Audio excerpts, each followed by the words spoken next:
Hello students, welcome to my YouTube channel Accounts Tips. This is my 12th video related with this ratio analysis.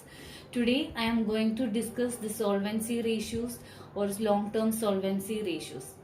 The solvency ratios judge the long-term financial position of an enterprise, that is whether the business is able to pay its long-term liabilities or not. In previous videos we discussed that current ratio and liquid ratios. In that ratios that we call it as liquidity ratio. Liquidity ratio that shows the short-term solvency, short-term capability of pay of their liabilities. But in the case of solvency ratios, this ratio mainly be prepared for the purpose of find out how this particular business is capable of pay off their long-term financial liabilities on time or not. Then in this first solvency ratio is debt to equity ratio. Debt to equity ratio. In this debt to equity ratio, it establishes the relationship between long-term debt and the equity. Long-term debt and the equity. Then long-term debt means external equities or outside equities. And then equity means internal equity. That means shareholders' funds. So the relationship between this debt and equity, that means external equity and internal equity, that is that debt and shareholders fund, these two balance sheet items, that relationship we are measuring or finding out with the help of this ratio. And the ideal ratio of this one is 2:1. 2:1 is considered as an ideal ratio. Then debt to equity ratio equation is debt, that is long-term external equities, divided by equity, that is shareholders funds. Then what is debt, what is equity or shareholders funds, then I will discuss in this video in a detailed way. Let's start. So students, this is the equation. Debt to equity ratio is equal to debt divided by equity. Debt divided by equity. So in this debt means long-term borrowings plus long-term provisions. Long-term borrowings plus long-term provisions, we call it as debt. Then what are the items come under this long-term borrowings? Debentures, bonds, loans from banks or financial institutions, and public deposits. These all comes under this long-term borrowings. And long-term provisions means provision for gratuity, leave encashment, etc. So the sum of these long-term borrowings and long-term provisions, we call it as debt. These two we call it as a debt. Then in another way we can find out the debt. If values directly given, long-term borrowings and long-term provisions, we add up this, you will get a debt. Then sometimes this debt to values not given in this way, that another way, like a total debt is given. Then if total debt and current liabilities are given in the question, then debt is equal to total debt minus current liabilities. Total debt minus current liabilities. Then next one, then capital employed is given. Capital employed and equity is given in the question. So that time you write this debt is equal to capital employed minus equity. Then capital employed means debt plus equity's total is equal to capital employed. Debt means this long-term borrowings plus long-term provision plus equity means share capital plus reserves and surplus.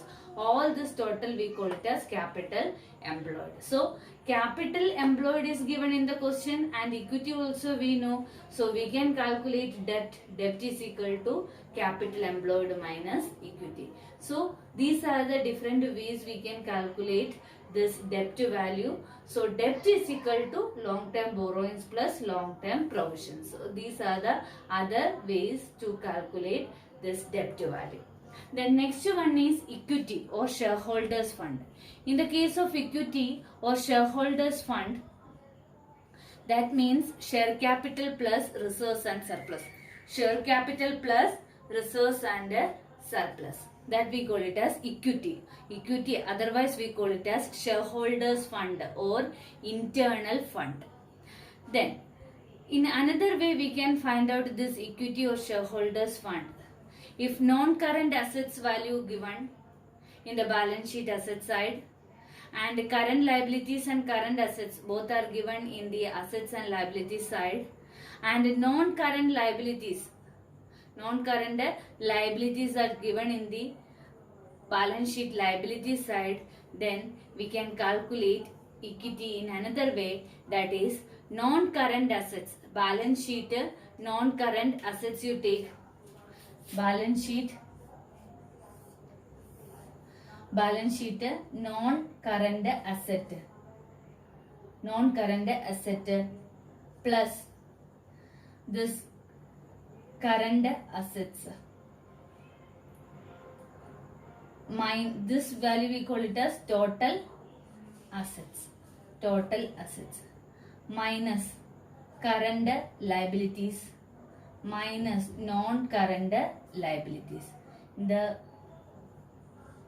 final value, that is equity. This balance figure, that is equity.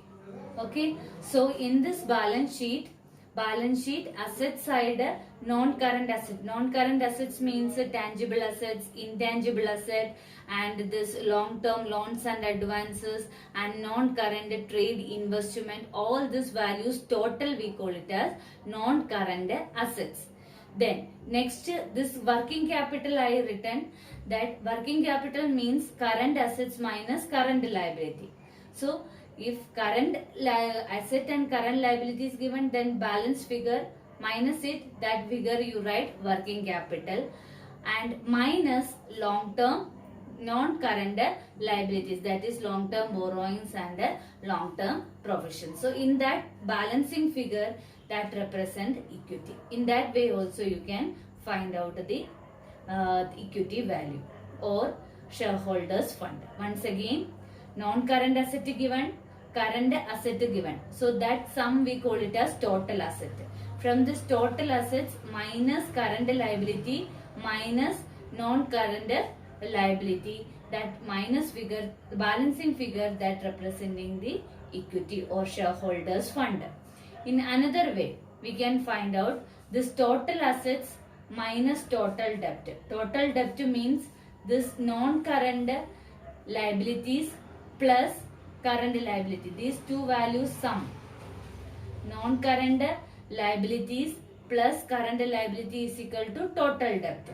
Then total assets minus total debt is equal to equity or shareholders fund.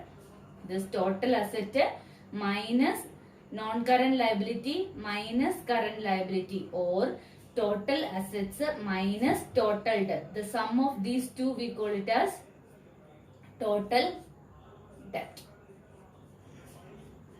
This balancing figure representing the equity or shareholders fund. So these are the different formulas we are using for calculating debt or this equity or shareholders fund. Each and every items you must understand in how to calculate, because most of the time this direct values are not given in the question. So each and every items that representing this balance sheet asset side and liability side, and that relationship also you find you must understand, then only you can solve this type of problems. This type of formulas only you can find out. Okay, so this is the outline of the solvency ratio or a long-term solvency ratio. Then I already told you the ideal ratio of this solvency ratio, debt equity ratio, is equal to 2:1. If a particular business or company has a debt to equity ratio is 2:1, that means an ideal ratio. That means this particular company has the capacity to pay off their long-term debts in an easy way. So a high debt to equity ratio means, suppose this debt equity ratio is more than this 2:1, then that means this particular enterprise is depending more on borrowings or debts. The particular company or enterprise depends more on a debt than equity. So the risk of this debenture holders or this long term borrowings, that persons, those who put their money into this company, their risk factor is high. So, and then lower safety is also less. Why? Because if anything happens to this particular enterprise, it's very difficult to pay off their or get it back their money from the company, because this equity is less, debt is more, that representing debt to equity ratio high. So that time that debt holders risk factor is high.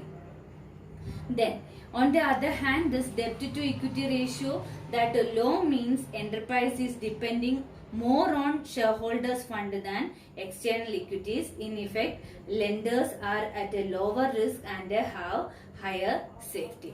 If this debt to equity ratio less or lower means this particular enterprise more depends on shareholders fund or internal equity than external equity. That time this external equity or debt holders, their risk factor is comparatively low and they are having higher safety. So these are the outline of this solvency or long-term solvency ratio. First one, debt to equity ratio. I hope you understood this equation and the items related with this. I will come with more videos related with this debt to equity ratio. Until then, bye.